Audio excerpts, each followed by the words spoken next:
மாணவர்கள் 3,47,670 பேர் தேர்ச்சி பெற்றிருக்கிறார்கள். சதவீதம் என்று பார்க்கும் பொழுது 93.16%. மாணவர்களை விட 3.54% மாணவியர் அதிகம் தேர்ச்சி பெற்றுள்ளனர். தேர்விற்கு வருகை புரியாதவர்கள் 10,049. கடந்த மார்ச் 2024 ஆண்டு பொதுத் தேர்வில் தேர்வெழுதிய மாணாக்கர்களின் எண்ணிக்கை 7,60,606. தேர்ச்சி பெற்றவர்கள் 7,19,196. தேர்ச்சி சதவிகிதம் 94.56. கடந்த மார்ச் 2024 பொதுத் தேர்வினை விட இவ்வாண்டு தேர்ச்சி என்பது 0.47% கூடுதலாக உள்ளது. இதற்கான கூடுதல் விவரங்கள் என்பது மேல்நிலை பள்ளிகளின் எண்ணிக்கை 7,513. 100% தேர்ச்சி பெற்ற மேல்நிலை பள்ளிகளின் எண்ணிக்கை 2,638. 100% தேர்ச்சி பெற்ற அரசு மேல்நிலை பள்ளிகளின் எண்ணிக்கை 436. பள்ளிகள் மேலாண்மை வாரியான தேர்ச்சி சதவீதம் என்று பார்க்கும் பொழுது அரசு பள்ளிகள் 91.94%, அரசு உதவி பெறும் பள்ளிகள் 95.71%, தனியார் சுயநிதி பள்ளிகள் 98.88%.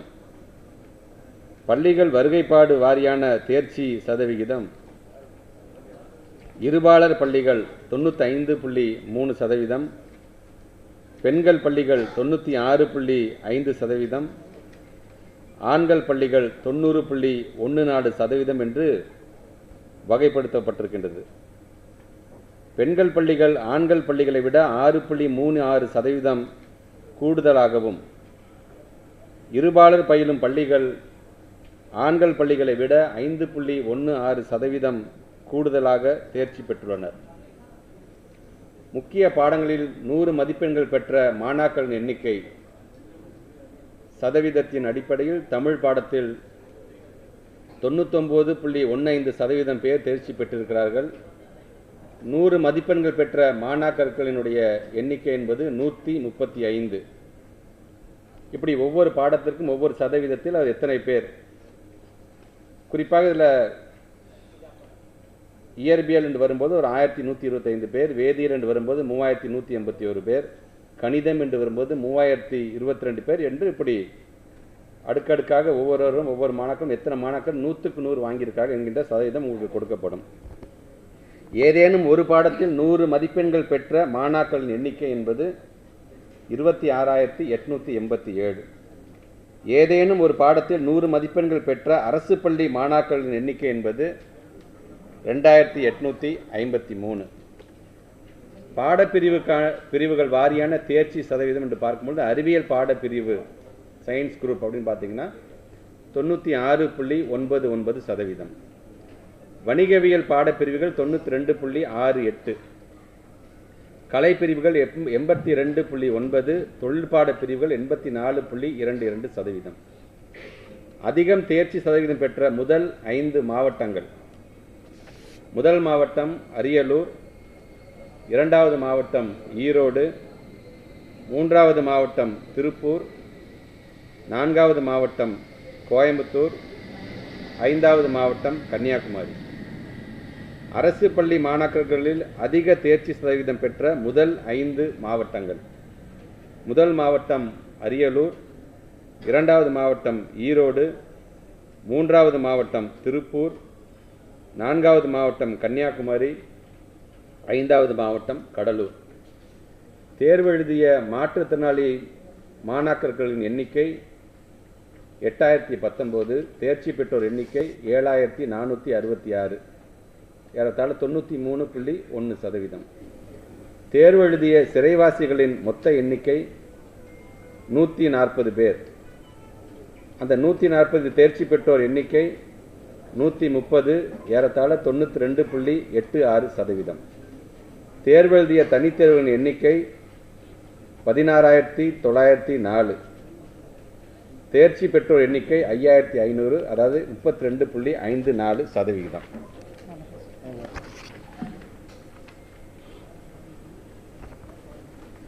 மேல்நிலை 2ஆம் ஆண்டு மார்ச் 2025 பொதுத் தேர்வு மதிப்பெண் பட்டியல் வழங்குதல், விடைத்தாள் நகல் கோரி விண்ணப்பித்தல், ஜூன் ஜூலையில் 2025 துணைத் தேர்வு நடத்துதல் சம்பந்தமான சில குறிப்புகள். மாணாக்கர்கள் உயர்கல்விக்கு விண்ணப்பிக்க தேவையான மார்ச் 2025 பொதுத் தேர்விற்கான மதிப்பெண் பட்டியலினை ஸ்டேட்மெண்ட் ஆஃப் மார்க்ஸ் 12/5/2025 முதல் அனைத்து பள்ளிகளும் இணையதளத்தில் பதிவிறக்கம் செய்து கொள்ளலாம். மேல்நிலை 2ஆம் ஆண்டு மாணாக்கர்கள் தங்களது விடைத்தாள் நகல் கோரி scan copy of answer sheets 13/5/2025 முதல் 17/5/2025 வரை தாங்கள் பயின்ற பள்ளியின் வாயிலாக விண்ணப்பிக்கலாம். தேர்வில் தேர்ச்சி பெறாத வருகை புரியாத மாணாக்கர்களின் எதிர்கால நலன் கருதியும் மேலும் ஒரு கல்வியாண்டு வீணாகாமல் தவிர்க்கும் பொருட்டும் மேல்நிலை 2ஆம் ஆண்டு துணைத் தேர்வினை 25/6/2025 முதல் நடத்திட திட்டமிடப்பட்டுள்ளது. இத்துணைத் தேர்வில் தேர்ச்சி பெறுவோர் இந்த கல்வியாண்டிலேயே உயர்கல்வி பயில தகுதியுடையவராவார். இத்தேர்விற்கான கால அட்டவணை 9/5/2025 அன்று வெளியிடப்படும். துணைத் தேர்விற்கு பள்ளி மாணாக்கர்கள் தாங்கள் பயின்ற பள்ளிகள் வாயிலாகவும் தனித்தேர்வர்கள் அரசு தேர்வுகள் இயக்க சேவை மையங்களிலும் 14/5/2025 முதல் 31/5/2025 வரை விண்ணப்பிக்கலாம் என்கின்ற அந்த செய்தியோடு வருகை தந்திருக்கின்ற பத்திரிகைத்துறை ஊடகத்துறை சார்ந்திருக்கின்ற நண்பர்கள் இந்த தேர்ச்சி சதவிகிதம் சார்ந்து உங்களுடைய மீடியாலையும் சரி அல்லது பத்திரிகையிலும் எழுதும் பொழுது மாணவ செல்வங்களை இன்னும் ஊக்கப்படுத்துகின்ற விதத்தில் யார் யாரெல்லாம் தேர்ச்சி பெறாமல் போனார்களோ அவர்கள் மீண்டும் இந்த துணைத் தேர்வை எழுத சொல்லி அதோடைய முக்கியத்துவத்தை உணர்த்துகின்ற விதத்தில் நீங்களும் உங்களுடைய செய்திகளை வெளியிட வேண்டும் என்ற ஒரு அன்பான வேண்டுகோள். ஏன்னா அவங்க கொடுக்க இன்னொரு சான்ஸ் மூலமாக திருப்பி இதே ஆண்டில் அவங்கள கல்லூரியில் சேர்ப்பதற்கான ஒரு முயற்சியாக அதை செய்யும் பொழுது அதற்கு இன்னும் ஊக்கம் தருகின்ற விதத்தில் உங்களுடைய செய்திகளும் ஊக்கமளிக்கின்ற விதத்தில் அது அமைந்திட வேண்டும் என்கின்ற அந்த வேண்டுகோளோடு என்னுடைய உரையை இந்த அளவில் நான் நிறைவு செய்கிறேன். ஜிஆர் கொஞ்சம் 50% மேல இருக்கும். இது அப்படியே மெயின்டைன் பண்றதுக்கு இத பாஸ் பண்ணவங்களுக்கு அடுத்து கரியர் கைடன்ஸ் எதுவும் பிளான் பண்றீங்க? பொதுவாக இப்போ நான் முதல் திட்டம் மட்டும் இல்லாமல் ஒவ்வொரு பள்ளிக்கூடத்திலும் அங்கே இருக்கின்ற தலைமை ஆசிரியர்கள் மூலமாக உயர்வுக்கு படிக்கிறதுக்கு என்னென்ன தேவையான ஒரு கவுன்சிலிங் கொடுத்துருக்கோம், ஒரு ட்ரைனிங் நாங்கள் கொடுத்துருக்கோம். அது மூலமாக அந்த பிள்ளைகள் 11ஆம் வகுப்பு 12ஆம் வகுப்புல அவங்க டீச்சர்ஸ் கேட்க ஆரம்பிச்சிருவாங்க என்னென்ன காலேஜஸ் இருக்குது, எப்படி அப்ளை பண்ணணும், நம்மளுடைய டிஸ்ட்ரிக்டில் என்ன காலேஜ் இருக்குது, நம்ம ஸ்டேட்டில் என்ன காலேஜ் இருக்குது என்கின்ற விதத்தில் அந்த கெரியர் கைடன்ஸ் ஏற்கனவே நம்ம வழங்கப்பட்டிருக்கின்றது நான் முதல் மூலமாக. அதுக்கென்று தனியாகவே நம்ம வெப்சைட்டுமே வச்சுருக்கோம், உங்களுக்கே தெரியும். அது தொடர்ந்த பிள்ளைகள் இன்றைக்கி மார்க் ஷீட் வாங்க வரும்பொழுதும் எங்களுடைய ஆசிரியர்கள் அதற்கென்று தனியாக ஒரு அக்கறை எடுத்துக்கொண்டு இருக்கிறார்கள். இந்த முறையும் அந்த அக்கறையை எடுத்துக்கொண்டு பிள்ளைகளை கல்லூரியில் சேர்ப்பதற்கு அதற்கான அரசாங்கம் சொல்லியிருக்கின்ற அந்த திட்டங்கள்லாம் எடுத்து சொல்கின்ற அளவுக்கு ஒவ்வொரு ஆசிரியர்களும் நாங்கள் ஒரு பயிற்சி வழங்கியிருக்கணும். அந்த விதத்தில் கண்டிப்பாக ஏன்னா உங்களுக்கே தெரியும், சட்டமன்றத்தை நான் பேசும்பொழுது அரசு பள்ளியை சார்ந்திருக்கின்ற பிள்ளைகள் கல்லூரியில் சேர்கின்ற அந்த சதவீதம் என்பது 74% அதிகரித்திருக்குது என்று கூட நான் சொல்லியிருக்கேன். இது அரசு பள்ளியை சார்ந்திருக்கின்ற இந்த 47-48% நம்ம ஜிஆர் கொடுக்கும்போது அதில் எங்களோட அரசு பள்ளியில் இருக்க பிள்ளைங்க ஹையர் எஜுகேஷன் சேர்றதுக்கான அந்த சதவீதம் இன்றைக்கி அதிகப்படுத்தப்பட்டிருக்குது. கண்டிப்பாக அந்த அவேர்னஸ் இன்றைக்கி எல்லா இடத்துலையும் இருக்கிறதுனால கண்டிப்பாக இந்த முறையும் நம்முடைய ஜிஆர் அதிகமாகும் என்கின்ற நம்பிக்கை எங்களுக்கு இருக்கின்றது. சார், நம்மளுடைய அரசு பள்ளி மாணவர்களுக்கு இந்த ஆங்கிலத்தை வளர்ப்பதற்கான முயற்சிகள் எந்த அளவில் இருக்குது சார்? ஏன்னா இன்றைக்கி எந்த ரிசல்ட்டில் கூட சார் எல்லா பாடங்களையும் 100 மாணவர்கள் ஆயிரக்கணக்கான மாணவர்கள் நிறைய இருக்காங்க. ஆங்கிலத்தில் ஒருத்தர் கூட 100 மதிப்பெண்கள் எடுக்க முடியாது. நீங்கள் சொல்கிற மாதிரி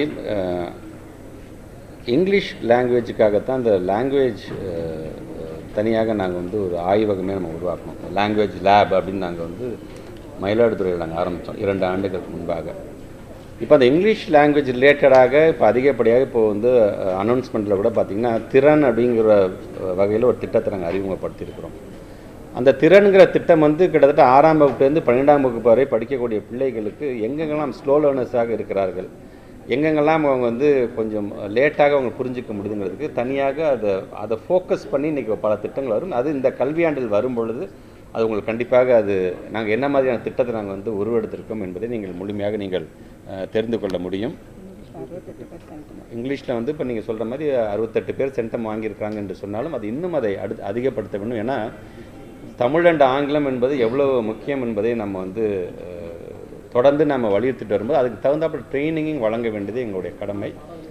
ரூரல் பகுதியை சார்ந்திருக்கின்ற மாணவ செல்வங்களுக்கு அதிகப்படியான ஃபோக்கஸை கொடுக்கக்கூடிய விதத்தில் நாங்கள் அறிவிச்சிருக்கின்ற சட்டமன்றத்தில் அறிவித்திருக்கின்ற திறன் அப்படிங்கிற ஒரு திட்டம் மிகப்பெரிய அளவில் அவர்களுக்கு உதவி புரிகின்ற வண்ணம் அந்த திட்டம் செயல்படுத்தப்படும் என்பதை நான் தெரிவித்துக் கொள்கிறேன். உடனுக்குடன் செய்திகளை தெரிந்து கொள்ள சன் நியூஸ் பெல் ஐகானை கிளிக் பண்ணுங்க.